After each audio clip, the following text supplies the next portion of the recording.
بسم الله الرحمن الرحيم. In the name of Allah, the Beneficent. ويسر لي أمري واحلل عقدة من لساني يفقه قولي رب اشرح لي صدري. إن الحمد لله نحمده ونستعينه ونستغفره ونعوذ بالله من شرور أنفسنا ومن سيئات أعمالنا من يهده الله فلا مضل له ومن يضلل فلا هادي له وأشهد أن لا إله إلا الله وحده لا شريك له وأشهد أن محمدا عبده ورسوله. أما بعد فإن خير الحديث كتاب الله وخير الهدي هدي محمد صلى الله عليه وسلم وشر الأمور محدثاتها وكل محدثة بدعة وكل بدعة ضلالة وكل ضلالة في النار. أعوذ بالله السميع العليم من الشيطان الرجيم. يا أهل الكتاب لا تغلوا في دينكم ولا تقولوا على الله إلا الحق إنما المسيح عيسى ابن مريم رسول الله وكلمته ألقاها إلى مريم وروح منه فآمنوا بالله ورسله ولا تقولوا ثلاثة انتهوا خيرا لكم إنما الله إله واحد سبحانه أن يكون له ولد له ما في السماوات وما في الأرض وكفى بالله وكيلا. رب اشرح لي صدري ويسر لي أمري واحلل عقدة من لساني يفقه قولي. رب زدني علما رب زدني علما رب زدني علما. اللهم أرنا الحق حقا وارزقنا اتباعه وأرنا الباطل باطلا وارزقنا اجتنابه. حمد و صلات کے بعد کتاب التوحید میں آج 19واں باب زیر گفتگو ہوگا اور اس باب کا عنوان ہے باب ما جاء فی ان سبب کفر بنی آدم وترکہم دینہم هو الغلو في الصالحين وقول الله تعالى يا أهل الكتاب لا تغلوا في دينكم.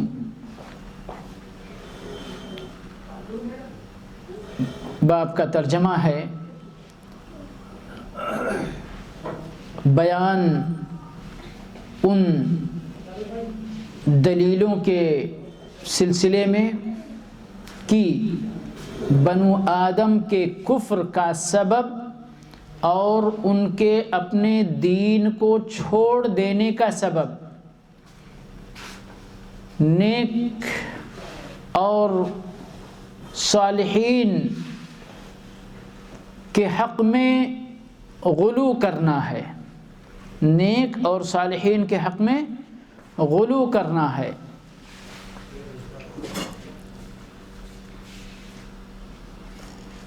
کتاب التوحید کا عنوان کیا ہے؟ اللہ رب العالمین کی توحید کو بیان کرنا اور اس توحید کے خلاف شرک اور کفر کی باتوں کی نشاندہی کرنا اور دلائل سے ان کی تردید کرنا کتاب و سنت کی. یہی ہے کتاب التوحید کا عنوان.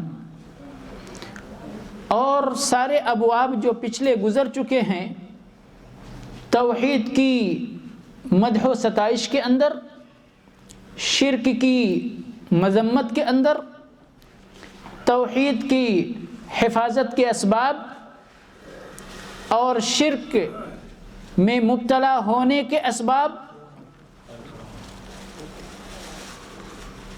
انہی چیزوں کا بیان ہوا ہے پچھلے دروس کے اندر. اور یہ باب بھی، یہ درس بھی اسی سلسلے کی ایک اہم کڑی ہے اور بہت ہی بنیادی کڑی ہے. بنیادی کڑی ہے.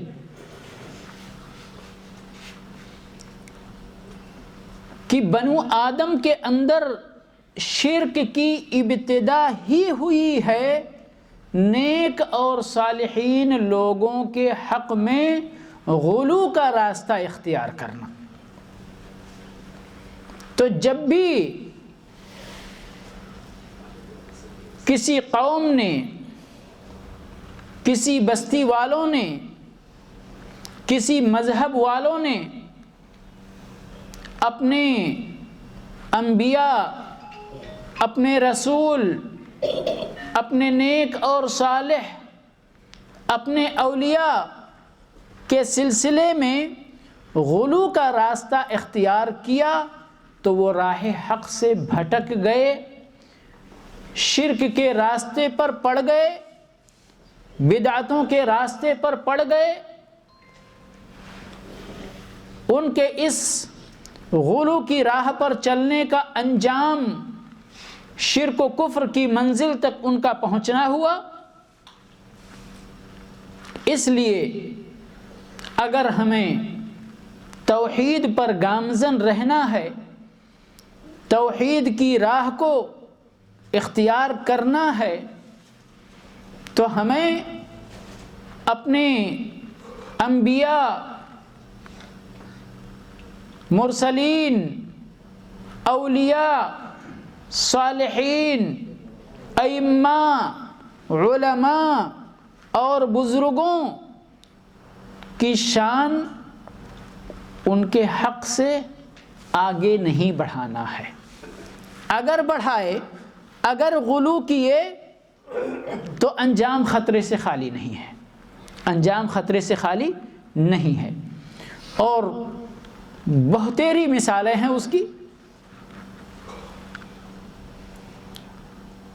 اللہ رب العالمین نے یہاں جو آیت کریمہ میں نے پڑھی ہے اس میں یہود و نصارہ کو مخاطب کیا ہے، اہل کتاب کو مخاطب کیا ہے۔ ان لوگوں کی بات ہی نہیں کی ہے جو ان سے پہلے گمراہی کی راہ اختیار کر چکے تھے، شرک اور کفر میں پڑ چکے تھے، بلکہ ان قوموں کو مخاطب کر کے کہ اے کتاب والو، اے موسیٰ علیہ السلام کی قوم، اے عیسیٰ علیہ السلام کی قوم، جن کو ہم نے توریت اور انجیل اور زبور جیسی اہم کتابوں سے نوازا ہے، تمہارے اپنے دین کا یہ تقاضا ہے کہ تم اپنے دین کے اندر کسی طرح کا غلو اختیار نہ کرو، اپنے انبیاء کی شان میں، اپنے دین کے اندر غلو کا راستہ نہ اختیار کرو۔ اگر غلو کا راستہ اختیار کرو گے تو راہ حق سے بھٹک جاؤ گے۔ اور ان کا ذکر کر کے ہم کو اور آپ کو تنبیہ کی گئی ہے کہ دیکھو، ان کو بھی ہم نے کتابیں دی تھیں، ان کو بھی ہم نے توریت اور زبور اور انجیل جیسی اہم آسمانی کتابوں سے نوازا تھا، لیکن جب انہوں نے اپنی کتابوں پر عمل کرنا ترک کر دیا، چھوڑ دیا، تو گمراہ ہو گئے۔ تم کو بھی ہم نے عظیم الشان کتاب قرآن مجید کی شکل میں اپنا کلام دیا ہے، جو کتاب ہدایت ہے، جو نور ہے، جو روشنی ہے۔ لیکن یاد رکھو کہ اگر تم بھی اپنی کتاب پر عمل کرنا چھوڑ دو گے تو تمہارا بھی مقدر گمراہی ہی ہوگی۔ راہ راست پر رہنا ہے، حق پر رہنا ہے، تو اپنی کتاب کو، اللہ کی کتاب کو، قرآن کریم کو پڑھو، سمجھو اور اس پر عمل کرو، انشاءاللہ ہدایت یاب رہو گے۔ اگر چھوڑ دو گے، پس پشت ڈال دو گے، پڑھو گے نہیں، سمجھو گے نہیں، عمل نہیں کرو گے، تو گمراہ ہو جاؤ گے، جیسے تم سے پہلی امتیں گمراہ ہوئی ہیں۔ تو آج کا یہ درس کیا ہے کہ بنو آدم کے کفر و شرک کا سبب کیا ہوا؟ نیکوکار لوگوں کی شان میں غلو کرنا۔ اب غلو کس کو کہتے ہیں؟ غلو کہتے ہیں کہ آپ کسی بھی چیز میں اس چیز کی جو حد ہے، حدود ہیں، ان حدود کو پار کر جائیں،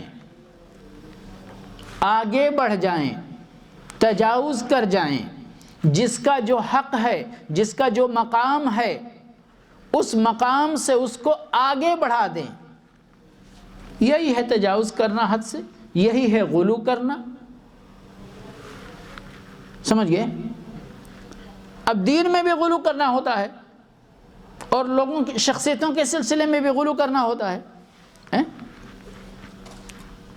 انبیاء کرام کے اندر بھی غلو کرنے کی بات پائی جاتی ہے۔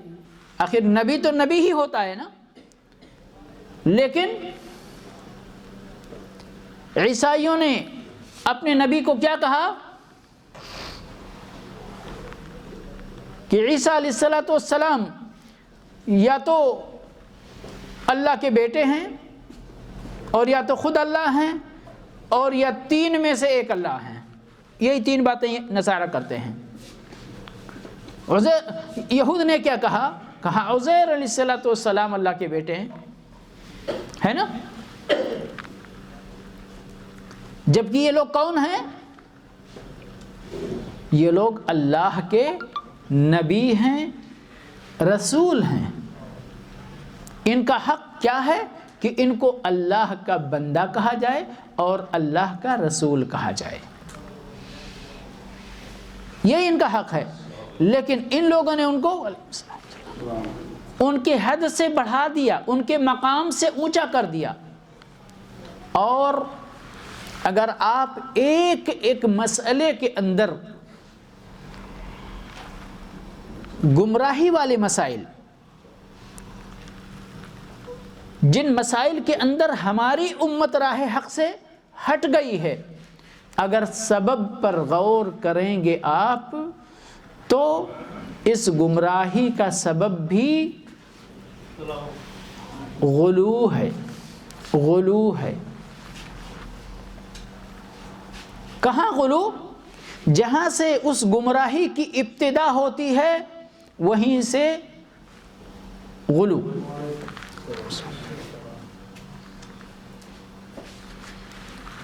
اب یہ شرک کا جو دروازہ کھلا اولیاء اور صالحین کے حق میں، حتیٰ کہ میں نے اس سے پہلے بھی کئی بات کہ اس بنی نوع انسانیت کے سردار کون ہیں؟ رسول اللہ صلی اللہ علیہ وسلم، محمد ابن عبداللہ صلی اللہ علیہ وسلم۔ لیکن رسول اللہ صلی اللہ علیہ وسلم نے اپنے بارے میں کیا فرمایا؟ فرمایا لا تطرونی کما اطرت النصارى عیسی ابن مریم انما انا عبد فقولوا لی عبد اللہ ورسولہ۔ اپنے بارے میں فرما رہے ہیں کہ مجھے اس طرح سے نہ بڑھا دینا جس طرح سے عیسائیوں نے، نصارہ نے عیسیٰ ابن مریم کو بڑھا دیا۔ ان کو یا تو اللہ مان لیا یا اللہ کا بیٹا مان لیا یا تین اللہ میں سے ایک مان لیا۔ میں کیا ہوں؟ انما انا عبد، یہ حصر کا صیغہ ہے، عربی میں کہتے ہیں کہ میں بس اور بس ایک بندہ ہوں۔ یہ کون فرما رہے؟ رسول اللہ صلی اللہ علیہ وسلم اپنے بارے میں اپنی شان بیان کر رہے ہیں، اپنی شان بیان کر رہے ہیں کہ میں اللہ کا بندہ ہوں، تو مجھے اللہ کا بندہ اور اللہ کا رسول ہی کہنا، کچھ اور نہیں۔ اب ہم زبردستی یا ہماری امت میں سے کچھ لوگ زبردستی نہیں، آپ اللہ کے بندے نہیں ہیں بلکہ آپ نور ہیں، اور وہ نور کیا؟ اللہ کے نور سے لیا ہوا نور ہے، یعنی آپ اللہ ہیں۔ حتیٰ کہ کہنے والوں نے تو کہا نا کہ جو عرش پہ تھا وہی فرش پہ آ گیا۔ کہا نا کون؟ کس نے کہا؟ کلمہ پڑھنے والوں نے ہی کہا ہے، لا الہ الا اللہ محمد الرسول اللہ پڑھنے والوں نے ہی یہ بات کہی ہے کہ جو عرش پہ تھا وہی فرش پہ آ گیا ہے۔ کسی اور نے نہیں کہا، کسی اور نے نہیں کہا کہ ہم کسی غیر قوم کی بات کر رہے ہیں کہ انہوں نے محمد صلی اللہ علیہ وسلم کی شان میں گستاخی کی۔ نہیں، ہمارے اپنے لوگ نبی کی امت لا الہ الا اللہ محمد الرسول اللہ کا کلمہ پڑھنے والے لوگوں نے کہا یہ نور وہی ہے جو عرش پہ تھا وہ فرش پہ آ گیا، آپ بشر نہیں ہیں۔ تو ہمارے میں اور یہود و نصارہ میں کوئی فرق رہ گیا؟ کوئی فرق نہیں رہ گیا۔ تو بہرحال اتنی ساری باتیں میں نے اس درس کے خلاصے کے طور پر پہلے عرض کر دیا کہ تاکہ آپ لوگ سمجھیں کہ یہ درس اس کا کیا مفہوم ہے اور اس میں مؤلف رحمہ اللہ کیا کہنا چاہتے ہیں۔ وہ تو پوری کتاب توحید کی ہی بیان کر رہے ہیں، توحید ہی بیان کر رہے ہیں، یہاں بھی اس باب کے اندر بھی توحید ہی بیان ہو رہی ہے۔ باب ما جاء فی ان سبب کفر بنی آدم و ترکہم دینہم هو الغلو فی الصالحین، باب ہے ان ادلہ، ان دلیلوں کے بیان میں کہ بنو آدم کے کفر کا سبب اور ان کے اپنے دین چھوڑنے کا سبب نیک لوگوں کے اندر غلو کا راستہ اختیار کرنا ہے۔ وقول اللہ تعالی یا اہل الکتاب لا تغلو فی دینکم، اور اللہ تبارک و تعالیٰ کے اس کلام، اس قول کا باب ہے۔ کیا ہے قول؟ یا اہل الکتاب، اے اہل کتاب، اے یہود و نصارہ۔ اہل کتاب سے مراد کون ہے؟ یہود و نصارہ، کیونکہ ان کو آسمانی کتابیں توریت، زبور، انجیل ملی ہوئی ہیں، تو اس لیے ان کو یہ خصوصیت ہے۔ مجوسیوں کے پاس اللہ کی کون سی کتاب آئی، ہندوؤں کے پاس اللہ کی کون سی کتاب آئی، اس کے لیے ہمارے قرآن میں کوئی ذکر نہیں ہے، لیکن یہ اہل کتاب کی خصوصیت ہے، اس لیے اللہ رب العالمین نے ان کو خاص خطاب کیا، اہل الکتاب لا تغلو فی دینکم، اپنے دین کے اندر غلو نہ کرو۔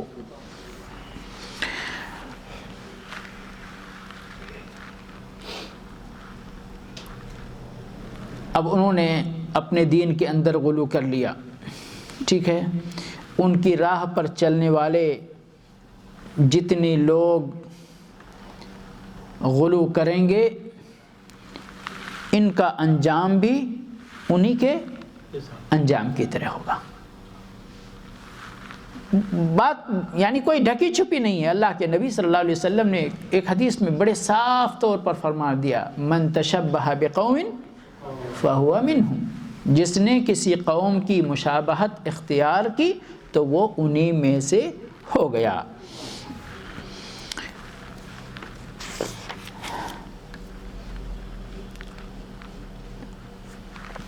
غلو کے سلسلے میں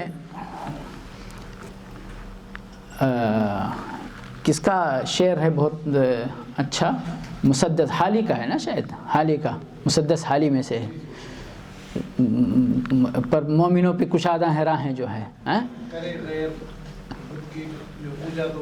تو کافر، جی، اور بڑا بہترین، یعنی کہ ایسی عکاسی کی ہے اپنی امت کی کہ بس پوچھئے مت۔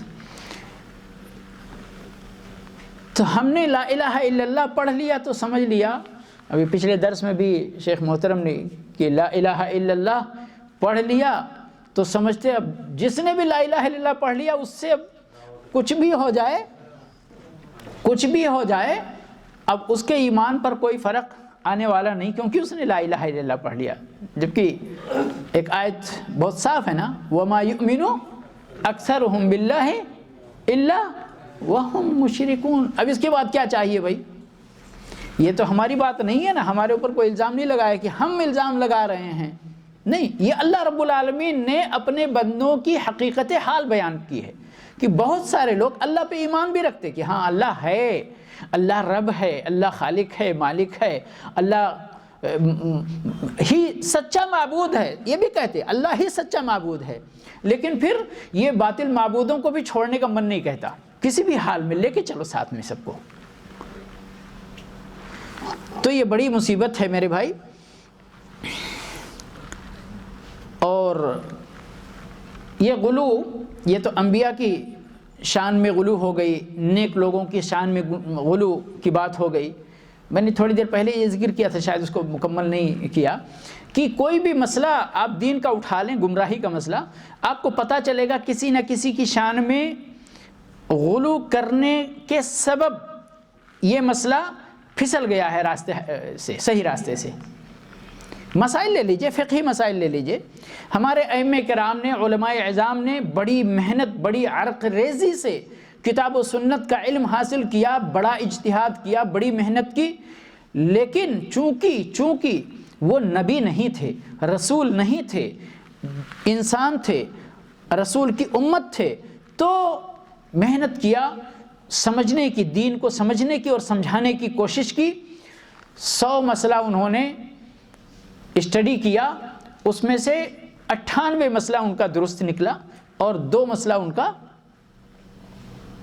ان کے اجتہاد کی غلطی۔ اور یہ اللہ رب العالمین کا کرم ہے کہ اللہ رب العالمین جو اللہ کے دین میں محنت کرتا اس کی محنت کو رائیگاں نہیں کرتا، اس کی محنت کو رائیگاں نہیں کرتا۔ محنت کیا اور صحیح راستہ، صحیح مسئلے تک پہنچ گئے تو 2 نیکی، 2 اجر۔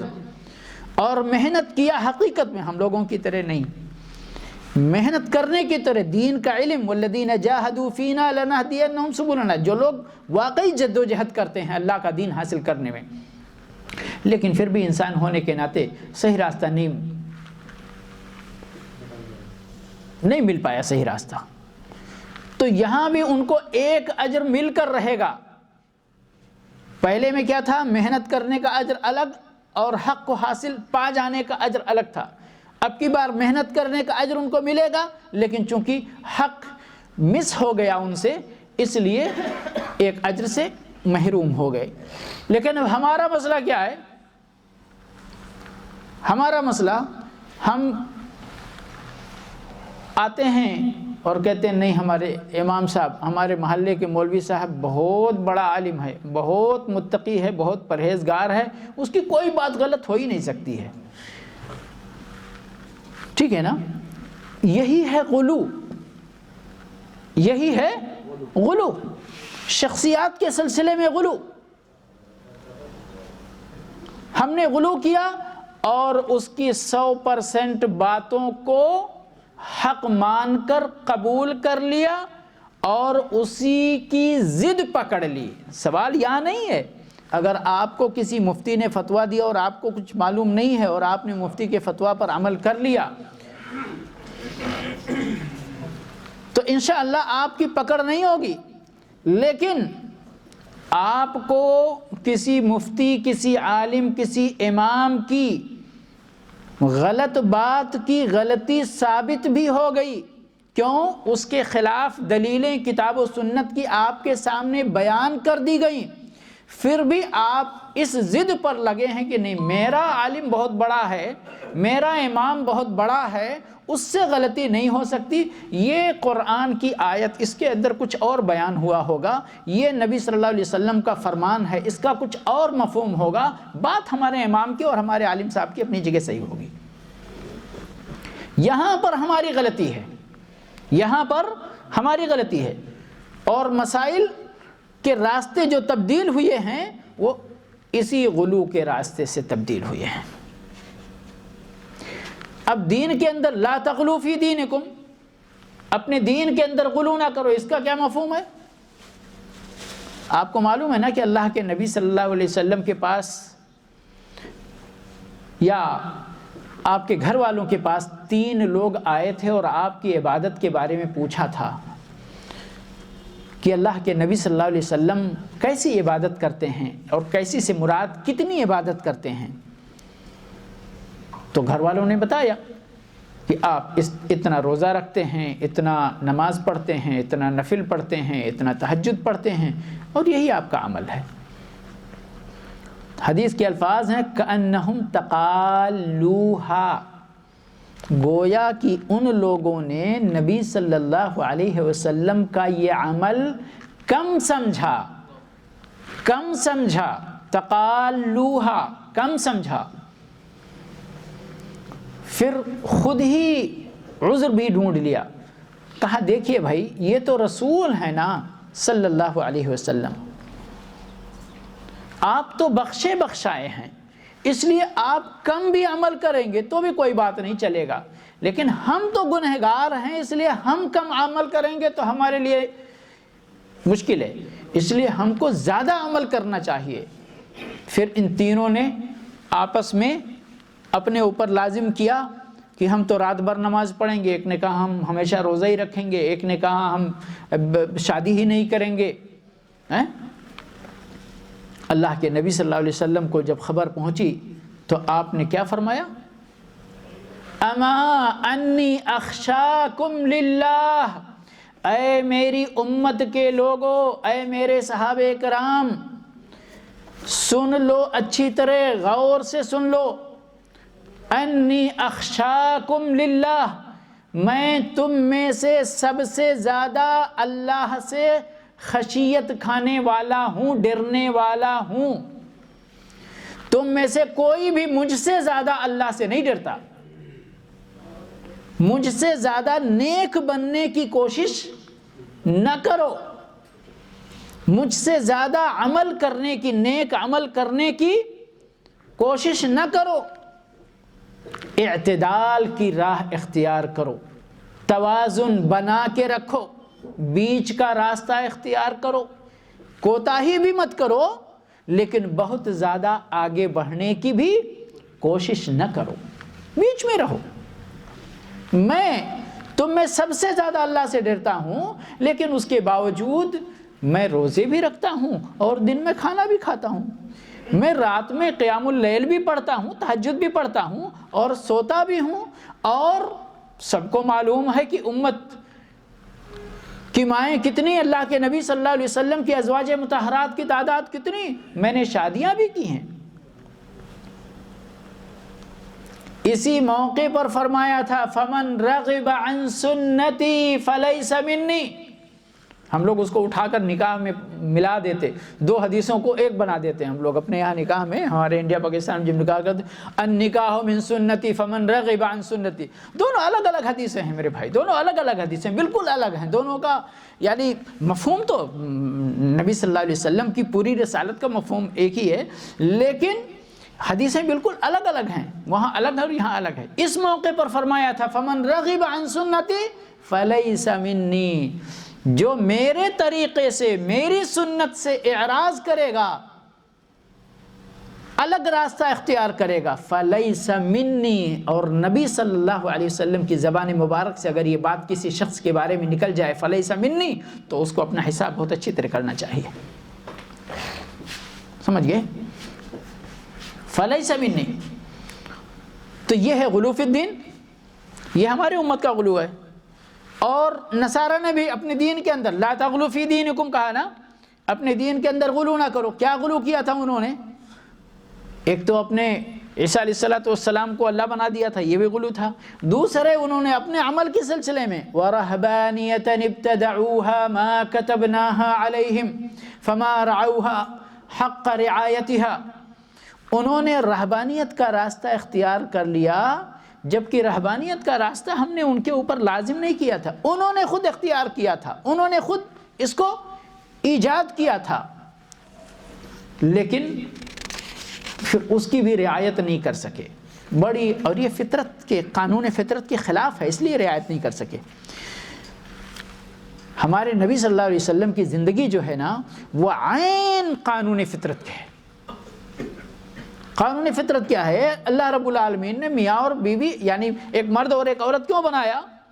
ان کو ایک سسٹم میں باندھنے کے لیے بنایا، اور اسی سے فطری زندگی باقی رہتی ہے۔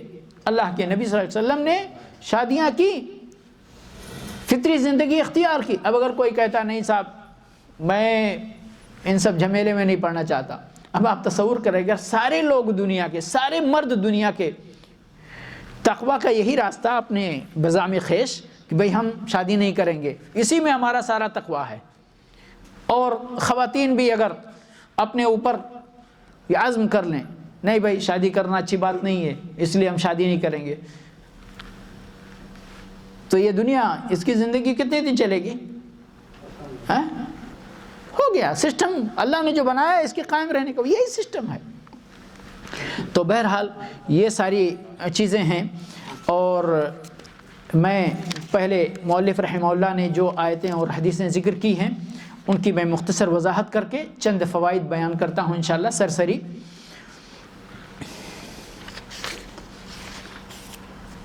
مؤلف رحمہ اللہ فرماتے ہیں وفی الصحیح، یعنی صحیح حدیث کے اندر موجود ہے، صحیح بخاری کے اندر یہ حدیث ابن عباس رضی اللہ تعالیٰ عنہ سے روایت ہے، وہ نوح سورہ نوح کے اندر جو اللہ کا کلام ہے وَقَالُوا لَا تَذَرُنَّ آلِهَتَكُمْ وَلَا تَذَرُنَّ وَدًّا وَلَا سُوَاعًا وَلَا يَغُوثَ وَيَعُوكَ وَنَسْرًا، اس آیت کی تفسیر میں انہوں نے بیان کیا ہے، ابن عباس رضی اللہ تعالیٰ عنہ نے فرمایا هَذِهِ أَسْمَاءُ رِجَالٍ صَالِحِينَ، یہ نام ہیں کیا؟ ود، سعا، یغوث، یعوق، نصر، یہ سب نام ہیں۔ کن کے نام ہیں؟ رجال صالحین، نیک لوگوں کے نام ہیں۔ من قوم نوح، نوح علیہ السلام کے قوم کے۔ آدم علیہ السلام کے بعد پہلے رسول کون آئے؟ نبی کے بارے میں آتا ہے کہ شیس علیہ السلام پہلے آ چکے، لیکن باقاعدہ رسولوں کا آغاز کس سے ہوا؟ نوح علیہ السلام سے ہوا۔ ابن عباس رضی اللہ تعالیٰ عنہ کا ہی کہنا ہے کہ 10 قرن تک، یعنی آدم علیہ السلام کے بعد 10 قرن تک، اب قرن کا ترجمہ کوئی صدی سے کرتے ہیں، کوئی ایک یعنی اس کو ایک متعین مدت، اختلاف ہے قرن کے تفسیر کے اندر، لیکن 10 قرون تک لوگ توحید پر تھے۔ آدم علیہ السلام کا جو دین تھا اسی دین پر تھے، شرک نہیں آیا تھا ان کے اندر، ٹھیک ہے۔ شرک پہلی بار داخل ہوا تو یہ جو بیان کیا جا رہا ہے کہ ان لوگوں کے، یہ جو نوح علیہ السلام کے قوم کے بت ہیں یہ، لیکن یہ نام کن کے ہیں؟ یہ نوح علیہ السلام کے قوم کے نیک لوگوں کے نام ہیں۔ فلما ہلکوا، جب یہ ہلاک ہو گئے یعنی ان کا انتقال ہو گیا، وفات ہو گئی ان کی، اوحى الشیطان، دیکھیے اللہ بھی وحی کرتا ہے اور شیطان بھی اپنے اولیاء کے پاس وحی کرتا ہے، ٹھیک ہے۔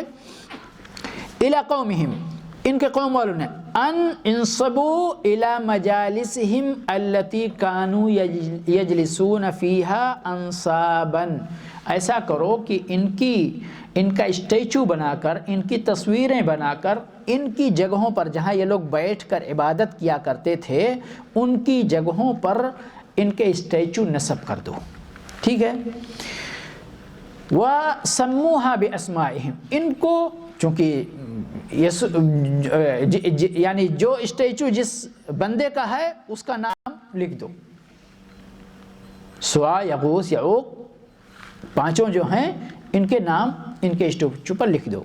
فَفَعَلُوا، تو نوح علیہ السلام کے قوم والوں نے ایسا کام کیا۔ وَلَمْ تُعْبَدْ، لیکن ابھی عبادت کا سلسلہ نہیں شروع ہوا، کیوں؟ اس لیے کہ شیطان نے کیا کہا، اگر اسی وقت کہہ دیتا کہ ارے بھائی ان کی عبادت شروع کرو، یہ تو بڑے نیک لوگ تھے، بڑے اچھے لوگ تھے، تو یہ لوگ کون لوگ تھے؟ یہ پکے توحید والے تھے، فوراً انکار کرتے تھے، اور شیطان کا حربہ کامیاب نہیں ہوتا یہاں پر۔ کہتے ارے ہم تو اللہ کی عبادت کرنے والے ہیں، تم لوگ اللہ کی عبادت سے چھڑا کر ہم کو بندوں کی عبادت میں لگانا چاہتے ہو۔ لیکن شیطان بڑا مکار عیار ہے، اس کو معلوم، بہت دور کی پلاننگ کرتا ہے، وہ بہت دور کی پلاننگ کرتا۔ کہنے صرف اتنا ہی کام ہے کہ اسٹیچو بنا کر، ان کی تصویریں بنا کر ان کی جگہ پہ رکھ دو۔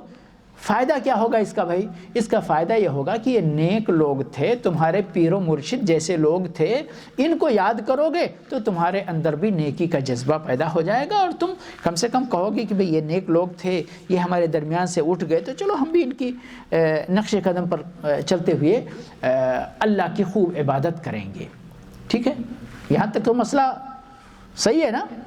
اور ہم لوگ بھی یہی کہتے، جب بھی کوئی غلط کام شروع ہوتا تو جو دور اندیش علماء ہوتے وہ پہلے ہی بھانپ جاتے، پھر جب انکار کرتے تو لوگ کہتے دیکھو مولوی صاحب کو، ہر بڑے سخت ہیں مولوی صاحب ہر چیز میں، اس میں کیا برائی ہے بھائی، اس میں کیا برائی ہے، تو اچھا ہی کام ہے نا۔ دیکھو شیطان نے کیا کہا تھا، اچھا کام ہے کہ نہیں ہے؟ اگر بظاہر دیکھا جائے اور اس مرحلے کی اس چیز کو دیکھا جائے تو بھئی نیکی کی طرف ابھارنے کا ایک ذریعہ دیا تھا ان کو، ہے نا؟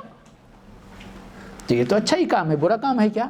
ہم آپ سارے لوگ کہتے کوئی برا کام نہیں ہے، اس لیے تو قوم نے باقاعدہ پوری قوم نے قبول کر لیا اس کو. لیکن وَلَمْ تُعْبَدْ حَتَّى إِذَا هَلَكَ أُولَٰئِ وَنُسِيَ الْعِلْمُ عُبِدَتْ.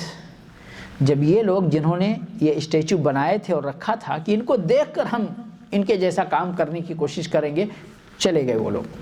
دوسرے آئے، ان کے بچے آئے.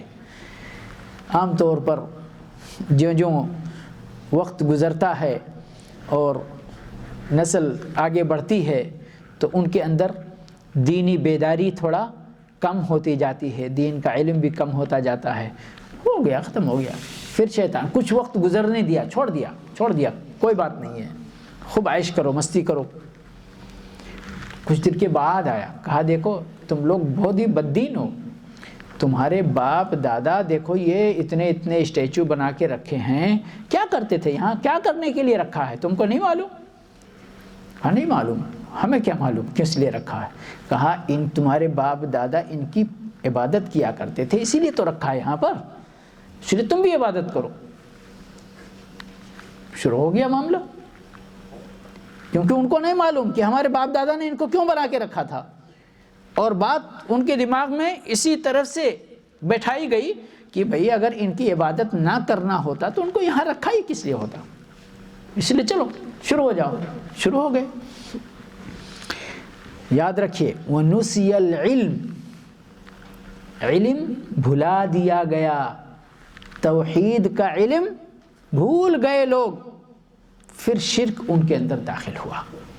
ورنہ جب تک توحید کی باتیں لوگ کرتے رہیں گے، اسی لیے تو جلتے ہیں، اسی لیے تو شیطان جلتا ہے، اور آپ لوگ بھی ناراض ہو جاتے ہیں کبھی کبھی، یہ مولوی لوگوں کو کیا ہوا ہے، ہر دم توحید توحید توحید توحید.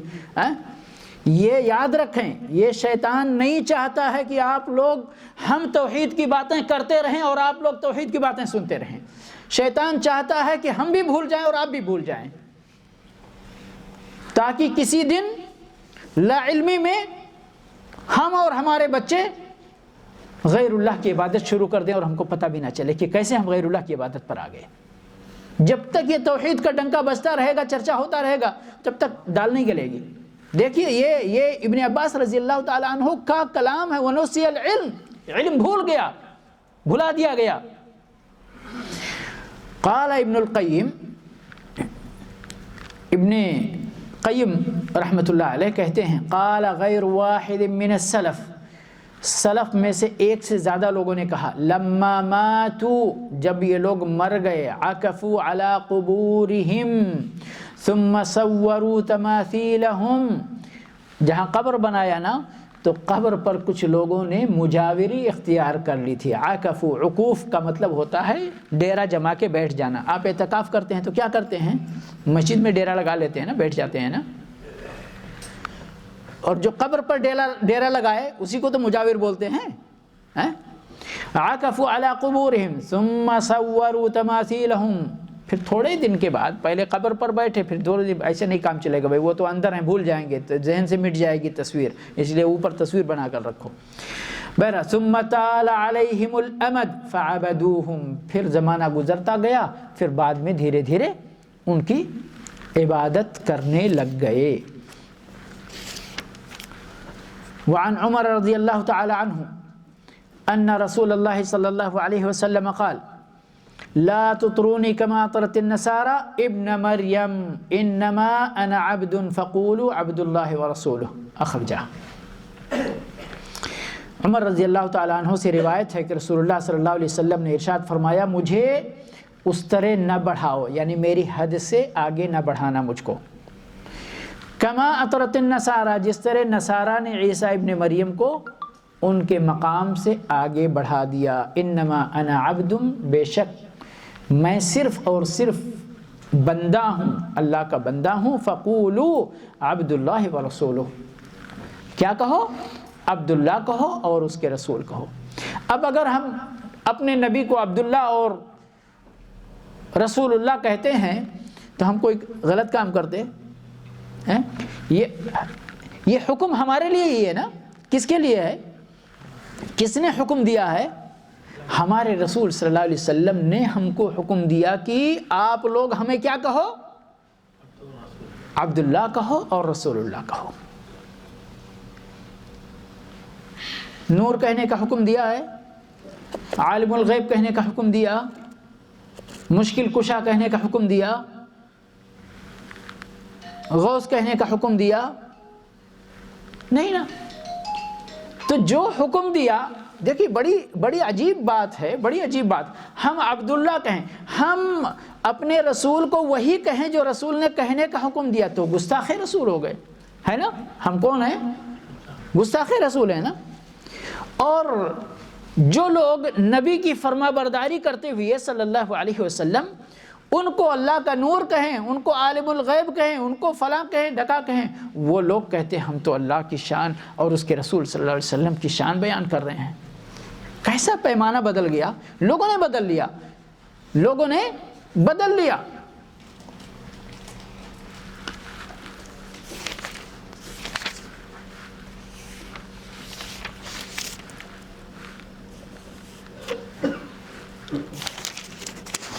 دیکھیے پہلے یعنی جو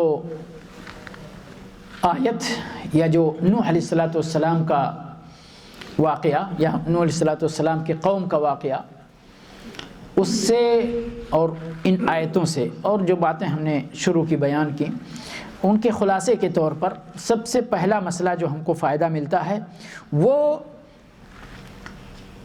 نیک لوگوں کی شان میں غلو کرنا حرام ہے، یہ ثابت ہوتا ہے، حرام ہے۔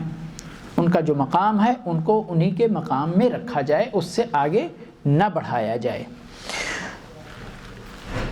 اب وہ چاہے قبر پرستوں کا مسئلہ ہو اور چاہے نبی کو بڑھا کر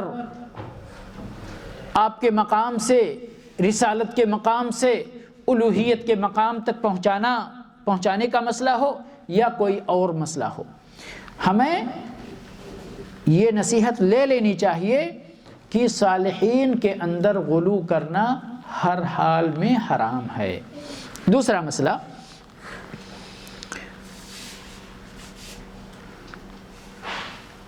کہ یہ کس کی سنت ہے اور کس کی تقلید ہے؟ صالحین کے اندر غلو کرنا یہ یہود و نصارہ کی تقلید ہے، اور اس سے پہلے کی جو گمراہ قومیں ہیں، چاہے وہ نوح علیہ السلام کی ہی بات کیوں نہ ہو یا نوح علیہ السلام کی قوم کی بات، یہ ہم سارے لوگ ان پچھلی قوموں کے نقش قدم پر چل کر گمراہی کو خریدتے ہیں اس عمل کے ذریعے۔ تو اس لیے یہ ہمیں اس کو ترک کرنا چاہیے اور ان کی تقلید نہیں کرنی چاہیے، ان کی روش اختیار نہیں کرنی چاہیے۔ اور ایک اہم مسئلہ میرے بھائی جو آج بہت ہی عام ہے اور بہت کم لوگ اس سے بچ پاتے ہیں، وہ ہے فوٹوگرافی کا مسئلہ۔ فوٹوگرافی کا مسئلہ، لاکھ کوئی کہے کہ یہ تصویریں تو پہلی تصویروں سے الگ ہیں، پہلے کی تصویریں باقاعدہ اسٹیچو کی شکل میں بیان کی جاتی تھیں، بنائی جاتی تھیں، یا ان کی ڈیزائننگ الگ سے کی جاتی تھی، یہ تو صرف عکس ہے۔ لیکن عکس کیا آپ نے نہیں دیکھا ہے؟ آج بہت سارے غیر قوموں کے، غیر مسلموں کے، ان کے اپنے آفسوں کے اندر یا اپنے گھروں کے اندر کہ یہی البم یا اس کو کیا بولتے فریم، ان کی تصویریں، بہت سارے لوگ تو اپنے ماں باپ کو بھی خدا مانتے ہیں نا، بہت سارے لوگ اپنے ماں باپ کو، غیر مسلم اپنے ماں باپ کہتے ہیں یہ ہمارے لیے اللہ ہیں، یہ ہمارے لیے بھگوان ہیں، اور اپنے کمرے میں رکھ کر اس پر پھول مالا چڑھایا ہوتا ہے کہ نہیں ہوتا ہے؟ یہ کیا ہے؟ یہ تو یہی فوٹو ہے نا، یہی فوٹو جس کی ہم بات کر رہے ہیں۔ آج کتنا عام ہے، کوئی یعنی اتنا عام ہو گیا کہ اچھے اچھے لوگ بھی اس سے پرہیز کرنا گوارا نہیں کرتے ہیں، یہ تو عام چیز ہو گئی ہے، اور واقعی یہ ایک عام مصیبت بن گئی ہے، عام مصیبت بن گئی ہے۔ اس سے اللہ جس کو محفوظ رکھے وہی بچ پاتا ہے، لیکن بچنا چاہیے، بچنا چاہیے اور بچنا چاہیے، اور اپنے بچوں کو بھی بچانا چاہیے۔ سوائے ضروری فوٹوز کے غیر ضروری فوٹو، اب ضروری فوٹو جیسے ہم کہتے ہیں کہ آپ کو اقامہ بنانا ہے، آپ کو پاسپورٹ بنانا ہے، آپ کو کوئی بھی آئیڈینٹی کارڈ اپنا بنانا ہے تو مجبوری ہے یہاں پر، لیکن اس کے علاوہ شوقیہ فوٹو دیکھیے فیس بک فوٹو سے بھرے ہوئے ہیں، آپ کے فوٹو، آپ کے بچے کے فوٹو، آپ کے رشتہ داروں کے فوٹو، ابھی تو ایک فیشن بن گیا ہے، واللہ کوئی پروگرام بھی خالی نہیں رہتا ہے، تھوڑی دیر کے لیے کھائے پیے چائے پیے، اس کے بعد ذرا شیخ صاحب کھڑے ہو جائیے تھوڑا سا، کبھی کبھی بندہ حرج بھی محسوس کرتا ہے کبھی، لیکن واللہ یہ اللہ کی یعنی توفیق ہے اگر کسی کو مل جائے کہ وہ بالکلیہ پرہیز کرے۔ ابن باز رحمۃ اللہ علیہ، ابن عثیمین رحمۃ اللہ علیہ، لوگ ان چیزوں کی اجازت نہیں دیتے تھے، پتہ نہیں کیسے، پھر بھی ان کی بعض تصویریں لوگوں کے سامنے ابھی ان کی موت کے بعد آ گئی ہیں، لوگوں کے پاس یعنی موجود ہیں۔ لیکن وہ تیسرا مسئلہ شیخ نے یہاں پر، شیخ صالح فوزان حفظہ اللہ، انہوں نے جو اس کی فوائد بیان کیے ہیں اس میں سے کہ اس سے پرہیز کرنا چاہیے، کیونکہ یہی تصویریں کل کو چل کے کسی کی گمراہی کا سبب بن سکتی ہیں۔ اور یعنی یہ ایک تو گمراہی کا سبب بنتی ہیں، دوسرے خود اللہ کے نبی صلی اللہ علیہ وسلم نے تصویر بنانے سے منع فرمایا، اور ان تصویروں میں اور جو تراش کر تصویریں بنائی جاتی ہیں کوئی دلیل نہیں ہے کہ ان میں اور ان میں فرق کیا گیا ہے، بھلے آپ لاکھ کہیں کہ یہ تو عکس ہے، نہیں، عکس یہ آپ کی تصویر ہے۔ وہ پہلے چونکہ ٹیکنالوجی اتنی آگے نہیں تھی اس لیے وہ طریقہ ان کی مجبوری تھی، آج ٹیکنالوجی آگے ہو گئی تو آپ یہ یعنی ٹیکنالوجی کے فائدے سے وہ کام کرتے ہیں جو پہلے لوگ محنت سے کیا کرتے تھے، ورنہ دونوں میں کچھ فرق نہیں ہے۔ تو اس سے بچنا چاہیے، اور بڑی سخت وعید آئی ہے کہ قیامت کے دن تصویر بنانے والوں کو، تصویر کھینچنے والوں کو اللہ کہے گا ان میں جان پہناؤ، ان میں روح پھونکو۔ کوئی کسی کو جان دے سکتا ہے؟ کوئی انسان پہنا سکتا ہے؟ نہیں۔ بہرحال اللہ تبارک تعالیٰ ہم سب لوگوں کو اپنی رحمت سے، اپنے فضل سے توفیق عطا فرمائے شریعت کی پابندی کرنے کی۔ چوتھا مسئلہ ہے کہ دین کے اندر بدعت، یہ بھی بڑا اہم ہے۔ اللہ وقت ختم ہو گیا، ابھی ہماری باتیں بہت رہ گئیں، مجھے لگتا ہے کہ اگلے درس میں پورا کرنا پڑے گا۔ بدعت کتنی ہی بھلی کیوں نہ معلوم ہو، کتنی ہی بھلی ہی کیوں نہ معلوم ہو، لیکن بدعت بدعت ہے۔ آج اس کا نقصان سمجھ میں نہیں آ رہا ہے، لیکن کل جب ہم نہیں رہیں گے تو لوگوں کو اس کا نقصان پہنچے گا، کیونکہ وہ بدعت ہے، کیونکہ وہ بدعت ہے۔ اس کی بھلی شکل دیکھ کر دھوکے میں نہیں آ جانا چاہیے۔ اور جو میں نے تھوڑی دیر پہلے نوح علیہ السلام کے قوم کے سلسلے میں بیان کیا، ابن عباس رضی اللہ تعالیٰ عنہ کے قول کی روشنی میں، ان لوگوں میں سے کسی نے یہ تصور بھی نہیں کیا ہوگا کہ بعد میں ہماری اولاد ان کی عبادت شروع کر دیں گے، جن کو ہم اٹھا کر صرف اور صرف ان کی نیکیاں یاد کر کے نیک بننے کے لیے ہم نے یہ کام کیا ہے۔ انہوں نے کام کیوں کیا تھا؟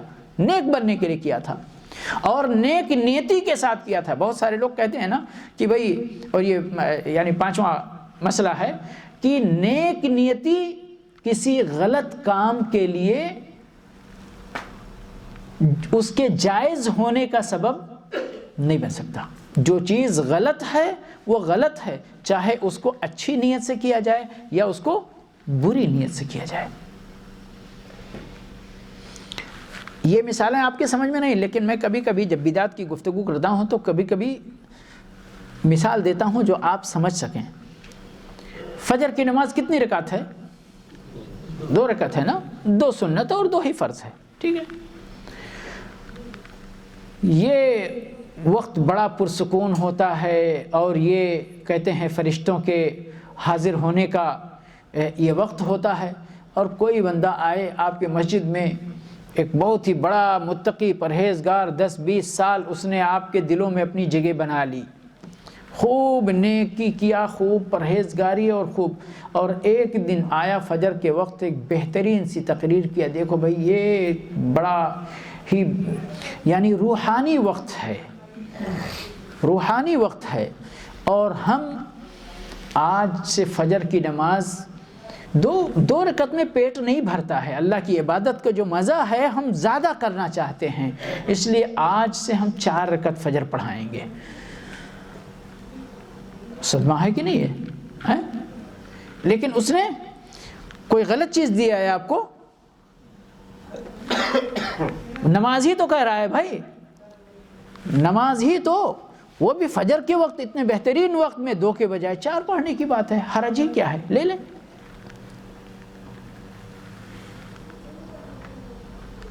لیکن کوئی لینے کو تیار ہوگا نہیں، کیونکہ یہاں مسئلہ سب کو معلوم ہے، اللہ یہ کہ جب لوگ اتنے دین سے ناواقف ہو جائیں گے کہ ان کو تعداد رکعات کا بھی پتہ نہیں رہ جائے تو پھر کوئی بات نہیں ہے، پھر 2 پڑھیں گے 4 پڑھیں گے، اور ہو سکتا ہے کچھ لوگ آج بھی ایسے پائے جاتے ہیں جو ان کو فرائض کی تعداد نہیں معلوم ہے، تعداد رکعات، لیکن عام طور پر لوگ ہیں۔ لیکن اب یہی بالکل بعین ہی یہی مسئلہ ہے، بعین ہی یہی مسئلہ ہے جو دیگر جگہوں پر عربی شب برات کے اندر جو ہم کو کرنے کے لیے کہا جاتا ہے، یا شب معراج میں جو کرنے کے لیے کہا جاتا ہے، یا رجب کے کونڈے بھرنے کے لیے جو ہم کو کہا جاتا ہے، وہ کیا ہے؟ اب بدعتوں کی 2 قسمیں ہوتی ہیں، ایک تو بنیاد سے ہی، یعنی کوئی کام ہم کریں کہ جس کا ثبوت ہی نہیں ہے کتاب و سنت کے اندر، وہ بھی بدعت ہے، اور کوئی کام ایسا بھی ہوتا ہے کہ جس کا ثبوت رہتا ہے، جیسے روزہ رکھنے کا ثبوت ہے نا کہ روزہ رکھیں نیک کام ہے، نماز پڑھیں نیک کام ہے نا، لیکن شب برات میں دن میں روزہ رکھنے کا ثبوت نہیں ہے، روزہ رکھنے کا ثبوت ہے، روزہ رکھنا مشروع ہے، لیکن شب برات کے اندر رکھنا مشروع نہیں ہے۔ اب وہاں جب ہم رکھنے لگتے ہیں تو وہ بدعت بن جاتی ہے۔ شب برات کی رات کے اندر ہم اگر تہجد پڑھنے لگ جاتے ہیں، قیام اللیل کرنے لگ جاتے ہیں، تو وہی تہجد جو عام طور پر ہمارے لیے مشروع ہے وہاں غیر مشروع ہو جاتی ہے، سمجھئے؟ تو بہرحال کہنا یہ تھا کہ بدعت ہر حال میں بدعت ہے، اس کو چاہے نیک نیتی سے کیا جائے یا بد نیتی سے کیا جائے، وہ ایک غیر مشروع عمل کو مشروع قرار نہیں دیا جا سکتا ہے کسی کی نیک نیتی کی وجہ سے۔ اور چونکہ کتنا بھی کوشش کروں گا تو میں مکمل نہیں کر پاؤں گا، اس لیے یہیں پر اپنی بات اپنی گفتگو ختم کرتے ہوئے رب العالمین سے دعا کرتا ہوں کہ پروردگار ہمیں اپنے دین کا صحیح علم عطا فرمائے اور اس کے مطابق عمل کرنے کی توفیق بخشے۔ وآخر دعوانا الحمدللہ رب العالمین وصلی اللہ علی نبینا محمد وعلی آلہ واصحابہ اجمعین۔ يفقهوا قولي رب اشرح لي صدري ويسر لي أمري واحلل عقدة من لساني يفقهوا قولي رب اشرح لي صدري ويسر لي أمري واحلل عقدة من لساني يفقهوا قولي